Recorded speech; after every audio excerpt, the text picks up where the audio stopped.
Ah, l'ora di consiglio di classe. È arrivata. Buongiorno Florio. Salut les amis, salut David. Alors on espère que Hello tout vous le allez monde. bien. Conseil de classe, 6e, 7e opus, je sais plus. Oui, tu me mets un petit peu le doute, Ticino, 9 et direction Massagno qui a terminé Septième. 3e Septième. de la dernière saison régulière, donc 7e, 9 équipes.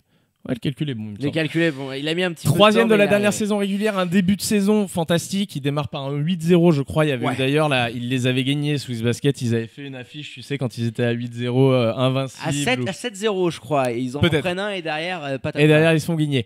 T'as la victoire face à Fribourg. Après le buzzer d'Arnaud Couture, c'est le match inaugural de la saison. Ah oui, Et c'est fameux peut-être le- buzzer. Peut-être et- le plus beau. Ah, c'était un des plus beaux, c'est sûr, qui était parti en prolongation. Et c'est vrai qu'ils auraient dû remporter le match parce qu'au moment où notre Couture lâche le ballon, A bit late. et c'était un Ouais. petit peu trop tard. Hein. On n'a pas de review comme en NBA. On l'a fait. On l'avait publié, je crois, sur les réseaux Ouais, sociaux. on l'avait il me semble. publié. Ouais, au final, j'en Mais- ai plutôt pas mal sorti parce que ça aurait Mais été tu as dur. tout. Tu as tout. Parce T'as que t'as tout sur ce Genève début de juste saison. avant. Ouais. T'as la victoire également. Je sais plus. À la maison, je sais plus. Ils ont une victoire impressionnante. T'as Genève, t'as Fribourg. Et face à Neuchâtel, où t'en mets une grosse, il me semble. Au final, tu termines la saison 7 victoires devant Neuchâtel, mais en 2021, un petit peu patatras. Oui, c'est ça, parce que sur 2020, t'es invaincu, tu l'as dit, des superbes victoires. T'avais, je crois, enchaîné coup sur coup Genève et ensuite Fribourg en 3-4 coupe, jours après. avec ouais, le c'était buzzer fou. de mon Eric Notage. Et c'est vrai que 2021, il y a des joueurs qui sont entrés aux States, notamment Eric Notage. Je crois qu'il a fait un petit aller-retour. Ouais, Notage, je rentre un des seuls. Un des Américains, je rares, crois. ouais. Je crois qu'il y a Cooper. Il me semble. Potentiellement. Et puis quand tu vois leur année 2021, peut-être une relation de cause à effet. Quoi qu'il en soit, tu es à 10-6, tu l'as dit. Il y a quelques blessures qui viennent se greffer à l'effectif. Celle de Choukou, celle de Marco Mladjan qui te met dans le dur parce qu'en 2020, Marco, il roule sur tout le monde. Ouais. Je veux dire, le Swiss Player, si tu prends juste 2020, il est pour lui. Bah, il Rappelle-toi, était favori. Hein. Brunel qui nous avait dit c'est dingue. C'est fou. Il te met, il Ouais, t'arrose on était en train de partout. dire depuis montée, on Niveau l'avait pas européen. vu vraiment à ce niveau-là, effectivement, niveau européen pour Mladian, mais derrière c'est compliqué. T'as la blessure, t'as les blessures de Choukou, t'as je disais. justement le. Ah, j'avais pas vu que tu l'avais mentionné. Tu le disais par contre, Eric Notage qui rentre aux États-Unis et qui derrière est un petit peu moins performant. Enfin, t'as tout qui clique un petit peu moins bien Tes pour les Américains joueurs de aussi. Massagno. T'as le swap entre Richardson Ah, mais et t'as un Isaiah va-et-vient Williams. total, voilà. Maodo Ngueran également qui vient dans la raquette parce que Et tu qui te rends repart compte que quelques slow jours car, après, ça marchera mais- pas, période d'essai non prolongée, tu vas récupérer Padgett qu'on connaît bien en SBL, Ouais. hein, passé par Genève et la Riveraine Mais c'est court, le laps de temps est court, la Tu peux pas gestion t'adapter. sur la saison, sur une saison qui partait sur des bases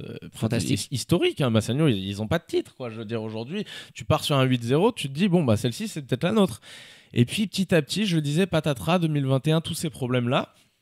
Roby Gubitoza, il arrive à y faire face quand même, il termine 3e, 7 victoires devant Union Neuchâtel, qui prennent d'ailleurs en Bowman, ils leur en mettent une petite en Ils leur quart remettent finale, aussi hein. en Bowman. Alors précisons quand même Ouais, que ouais. tu finis ta saison en nœud de boudin parce que t'as cette deuxième place qui est quasiment tout le C'est long, ça. sauf sur cette dernière journée. T'enchaînes 4 ou 5 défaites. Hein. Eh oui, tu vas t'incliner, je crois que c'est face à Montaix, à domicile, tu prends Oui. 3 défaites de dingue et tu finis 3e. Alors on s'était dit, tiens, est-ce que c'est pour éviter d'aller dans le Jura Ouais, de faire un affronter grand Boncourt, déplacement. parce que tu avais Lugano éventuellement Mhm. qui te tombait dessus. Bon, ça on pourra pas le dire, mais l'année elle est un petit peu galère et même sur les coupes, en Patrick Baumann, tirage un peu bâtard, tu fais un Ouais. 8e de finale face à Union, tu perds face à Fribourg derrière, avec encore une C'est- fois Couture qui te met un late winner. C'est dur, mais encore une fois, tu fais un très gros match. Vraiment, cette année, dans les grandes rencontres et dans les grandes affiches, Ils ont été là. Massagno, même quand ils ont eu Pas un dire petit peu l'inverse. moins de monde dans la rote, Ouais. ils sont là. Face au Lyon de Genève aussi en finale du Final Four.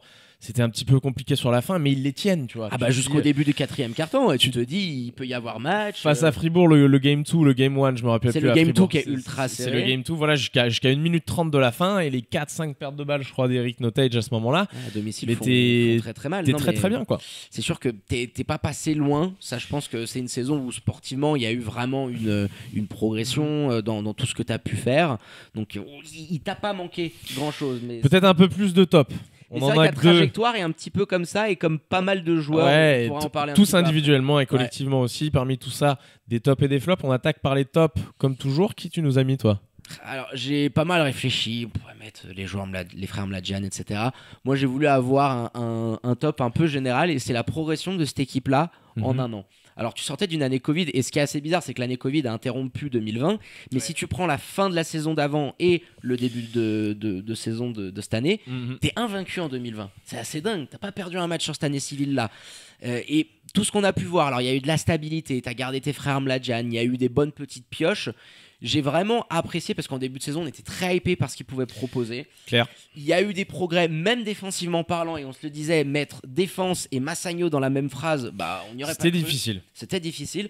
Donc oui, je suis content de voir que on les voyait largement derrière les deux ogres et tu t'es mis au niveau, t'es allé taper les deux sur la saison, t'es pas passé bien loin. Donc bravo à eux parce que même s'il y a des choses à critiquer, et on va sortir un peu le sécateur andalou dans quelques minutes, sportivement parlant, bravo au staff, aux dirigeants, aux joueurs. Parce que Et à Robbie Gubitoza. C'est justement mon top, Robbie Gubitoza. Parce qu'il a amené cette équipe, tu l'as dit, il y avait un peu de défense. Alors on voit que sur les playoffs, c'est trop léger et que de toute manière, t'avais des joueurs sur une canne, etc. C'était compliqué. Mais il t'amène quand même une identité offensive. On a dit tout au long de la saison, c'est une des équipes les plus plaisantes à avoir joué, si ce n'est la plus plaisante. Ça fonctionne plutôt bien jusqu'à la fin et au moment où il s'écroule. Mais voilà, costaud. Parce que déjà l'année dernière, alors j'allais dire c'est peut-être un peu un MIP par rapport à la saison passée, mais non, parce que déjà l'année dernière, sur la fin de saison, avant l'interruption Covid, je crois qu'ils terminent par un 11-0 ou 11-1, quelque chose de vraiment... Donc ils sont solides, c'est dans la continuité. Et le grand artisan de tout ça, je trouve que c'est Robbie Gubitoza, parce que on a vu des choses qui nous plaisaient beaucoup plus que ce qu'on voyait l'année précédente, même s'ils avaient eu des résultats comme je viens de le dire. Ouais, c'est ça, ils sont allés se mêler à la lutte, beaucoup décriaient ces choix, de toute façon tu peux pas gagner avec les frères Mladjan, alors ils pourront se satisfaire que t'as pas un vrai titre, mais t'es quand même allé te mêler à tu fais partie, si t'es dans l'autre partie de tableau, bon après on peut refaire l'histoire comme on veut, mais si t'es dans l'autre partie de tableau, tu fais partie du contender, quoi. Tu peux aller en finale éventuellement, je te vois pas moins fort que les Star Wings, c'est sûr, même s'ils nous avaient régalé. Mais tu y es pas. Et tu as cette fin de saison qui est catastrophique et qui te met aussi dans l'embarras. Il y a un joueur particulièrement, je t'ai donné l'honneur et la primeur sur les tops. J'y vais pour mon flop. C'est Pascal Choukou, qui lui, au niveau de la trajectoire, c'est celui qui correspond le mieux à la trajectoire. On avait parlé d'Arnaud Couture pour celle d'Olympique en down and up. Là, c'est up and down.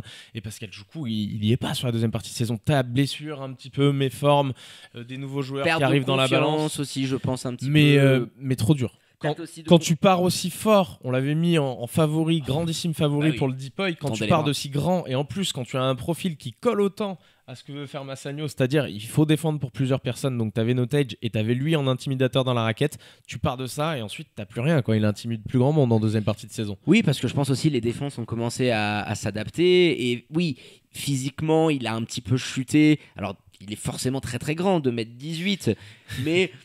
sur certains matchs que je m'étais refait, notamment le match de Fribourg où des fois il se faisait jouer par Marquis Jackson, il arrivait à compenser en laissant une marge absolument dingue, parce qu'il se disait bon, au pire si tu m'attaques je déploie un peu les paluches et j'arrive à te contrer. Ouais. Et même pas besoin de sauter. Même pas besoin de sauter. Il était à presque 3 contres par match sur ce début de saison. Et patatras. 4,5 sur les 5 premiers matchs. 4 contre et demi sur les 5 premiers matchs.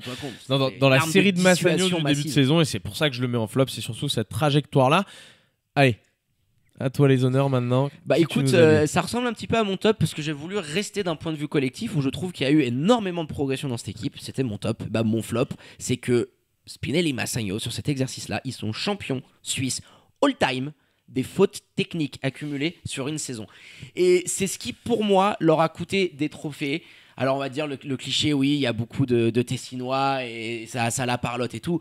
Mais s'il vous plaît, messieurs, de temps en temps, taisez-vous sur le bord du terrain. C'était devenu à la limite. Et sur le terrain. Et sur le terrain aussi, de l'insupportable par rapport au respect de tes adversaires, par rapport au respect du camp arbitral. T'as perdu trop de matchs parce que tu l'ouvres, parce que tu restes bloqué sur une décision arbitrale qui est Keblo, ça passe. C'est jeune derrière l'écran. Et trop de matchs. Et se souvenir d'une rencontre au pommier, on y était, tu perds de 2 points. Marco fou furieux, les mecs, ils le perdent tout seuls le match.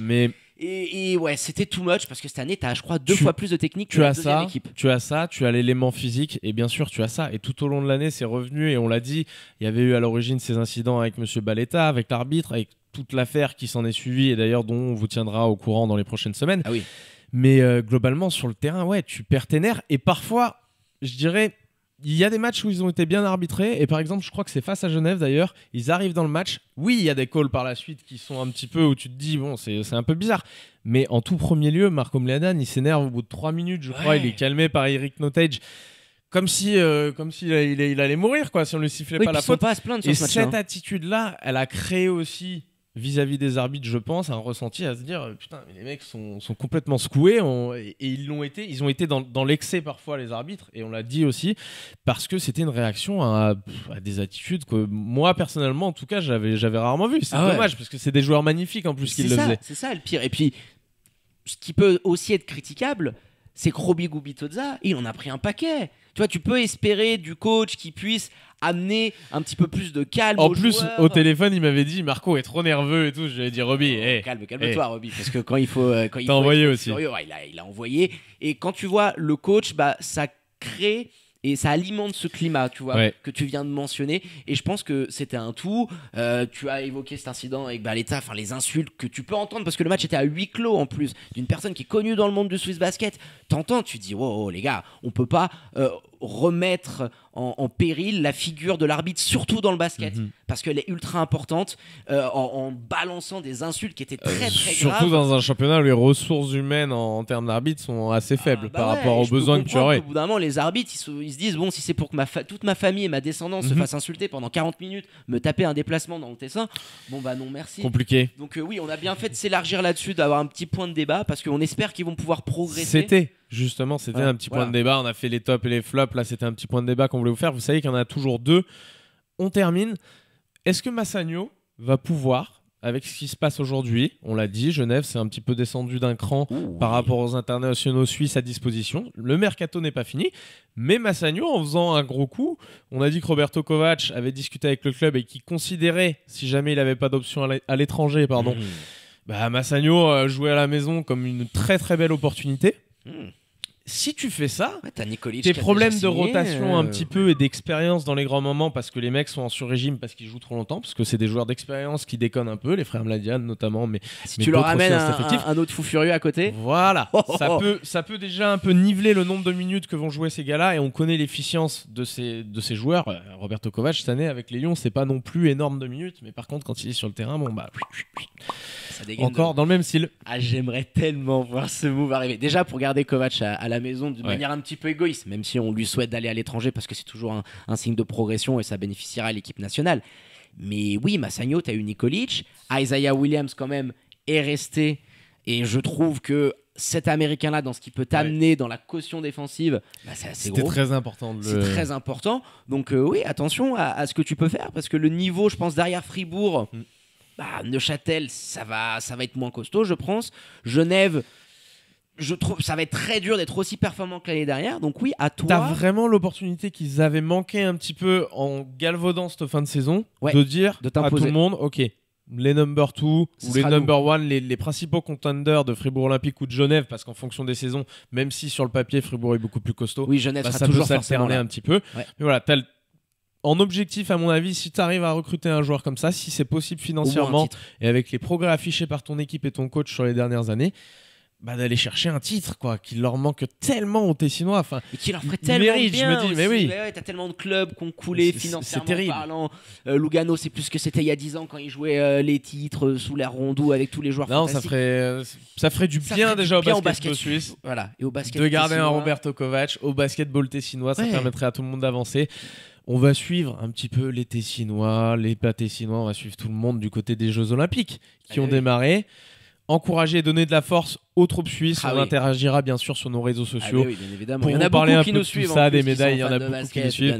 Exactement. En attendant, vous nous donnez votre petit avis sur cette vidéo. Est-ce que vous avez des avis différents, top, flop? Donnez-nous un petit peu vos opinions. On s'abonne aussi. Semaine prochaine, on s'abonne, on fait. Mais c'est déjà fait pour ceux qui sont là derrière l'écran. C'est les fidèles auditeurs suisses. La semaine prochaine, je disais, on sera du côté de Fribourg Olympique. Mais non, de Fribourg Olympique. Mais oui, parce qu'on a pris le classement de la saison régulière. On a pris le classement de la saison régulière. Fribourg Olympique la semaine prochaine. On vous fait des gros bisous. Ciao mon Pint. Ciao mon Flo. Ciao les copains.